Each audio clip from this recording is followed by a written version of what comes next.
Well, for the last 4 or 5 years, I've been interested a lot in working with long tones of some description or another, often in acoustic instrumental context, but also with electronic accompaniment sometimes. And what really fascinates me is our perception when we listen to long tones, how our memory works, and how we process these sounds that don't really seem to do much, but actually are moving quite a lot. So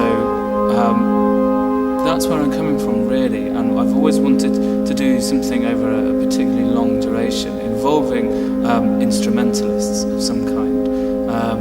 But I've always wanted to do something much longer than a normal sort of concert length piece, that will fit into a normal concert duration. So that was one of the main impetuses for the installation.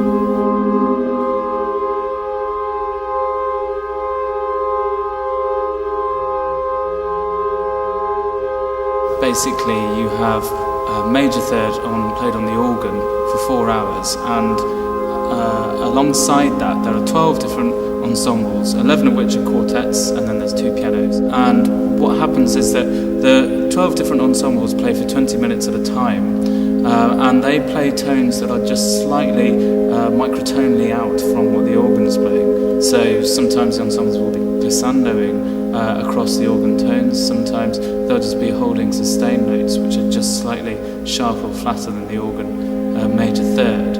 So what happens is you get a lot of fluctuations with the sound, acoustic beating patterns occurring, and they're all occurring at the same time, producing different rhythmic effects purely from these frequencies, very close in proximity, interfering with each other. There's very little change going on, but actually when you intensely listen, when you're forced to listen, you actually realise that there's an awful lot going on. I'm investigating this idea of how it's impossible for music to be static. And stasis is a word used a lot in music, but I don't believe it actually exists. And installations like In Tones, that tells me that seems to be the case, so I'm just interested in exploring that further.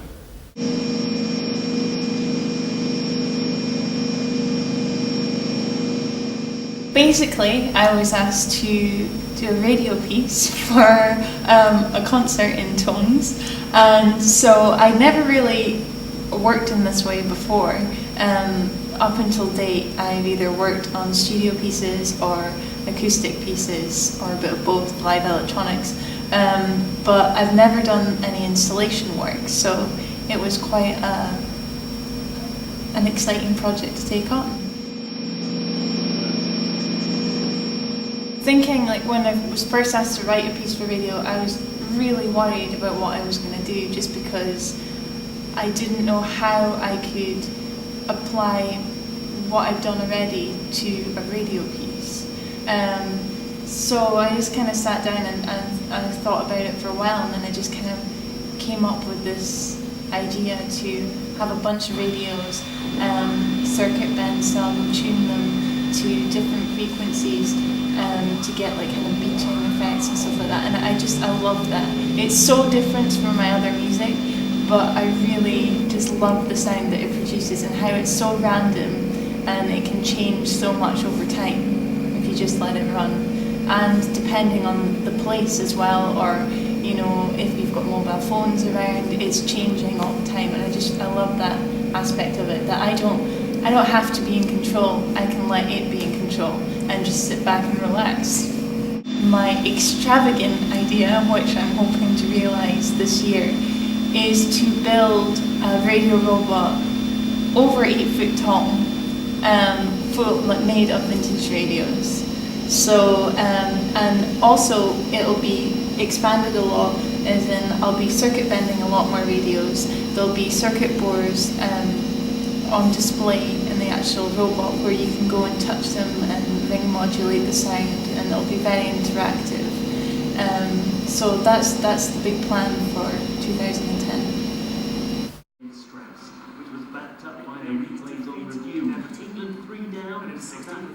Well, Null TV is part of a series of projects where I've have taken a live feed from a broadcast signal, in this case it's television as we can see, and I've overlaid it on top of the same in different layers, but it's actually being melded together using an analog process.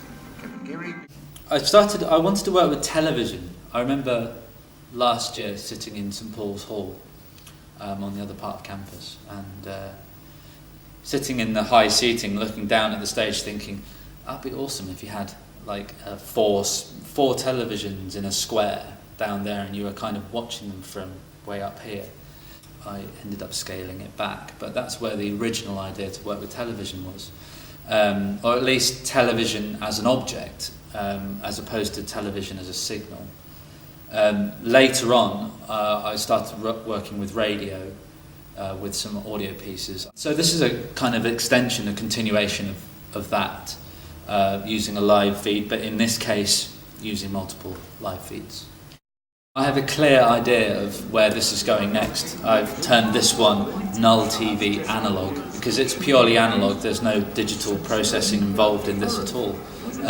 The original concept was to use a computer and to digitally alter the streams, and I think that's where the next null TV would come from. The idea is that null TV is like a TV service. This is one realization of that TV service. There'd be another one called Null TV Digital, which would be computer-based digital processing, and that would encompass a different way of using the technology, so embracing the idea of freeview television where you can use the red button to see different views, this kind of thing, have overlays on things, but taking it to a more artistic level rather than using it just for function.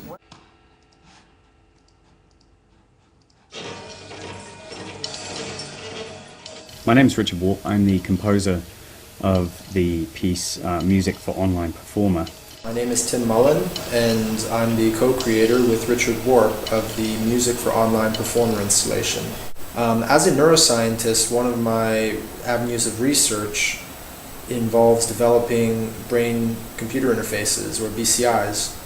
And a BCI is a system that allows an individual to communicate or interact with the external world using his or her thoughts. What we wanted to do in this installation was sort of twofold. One was to create a relatively simple BCI technology that allowed an individual to control a quartet of robotic instruments with all the communication happening over the internet.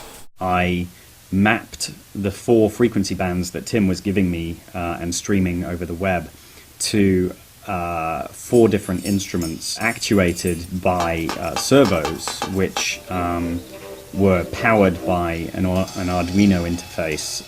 The other aspect of it was sort of a social experiment, creating a virtual concert space, online concert hall, that people could log in and interact with the composer and with each other, and actually influence the evolution of the composition via the conductor. Certainly we're looking at other instruments to map the brain activity to, and other possibilities might be having a networked event where there is a single output from the brain musician that is then mapped to multiple installations simultaneously. There are all these possibilities out there, and we are going to try and explore them as best we can.